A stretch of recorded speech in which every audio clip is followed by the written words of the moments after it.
নামাজ আপনি যদি বলেন আমি কিচ্ছু জানি না, কিচ্ছু জানতে হবে না। কোন উম্মতকে দেন না এই ফেসালিটি, বলছে ইমামের পিছনে পড়তে থাক, ইমাম যেরকম করতেছে করতে থাক। ওলামাদেরকে জিজ্ঞাসা করেন আপনি কিচ্ছু জানেন না, শুধু দাঁড়ায় থাকবেন, যতক্ষণ দাঁড়ায় থাকতে অতক্ষণ দাঁড়ায় থেকে রুকু সেজদা করবেন আর চেষ্টা করতে থাকেন শিখার। যতদিন পর্যন্ত শিখতে না পারবেন ততদিন পর্যন্ত নামাজ পড়তে থাকবেন, ওগুলো লেখা হইতে থাকবে। বরং তো আমি বলি আপনি ডাবল সওয়াব পাবেন, ডাবল। নাইলে এই হাদিস কোনোদিন আসতো না, ওয়াল্লাযী ইয়াকরাউল কুরআন ওয়া হুয়া ইয়াতাতাআতাউ ফালাহু আজরান।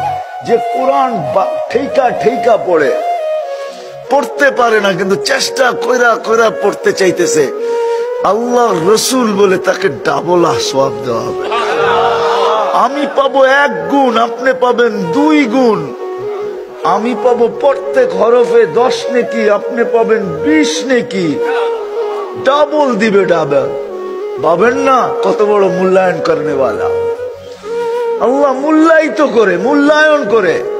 দুনিয়ার মানুষ এত মূল্যায়ন করে না। ও দুনিয়ার মানুষ মূল্যায়ন করবে অতদিন স্বার্থ আছে যতদিন, স্বার্থ শেষ আর মূল্যায়ন করবে না। মূল্যায়ন করবে অতদিন সম্পর্ক আছে যতদিন, তারপরে আর মূল্যায়ন করবে না।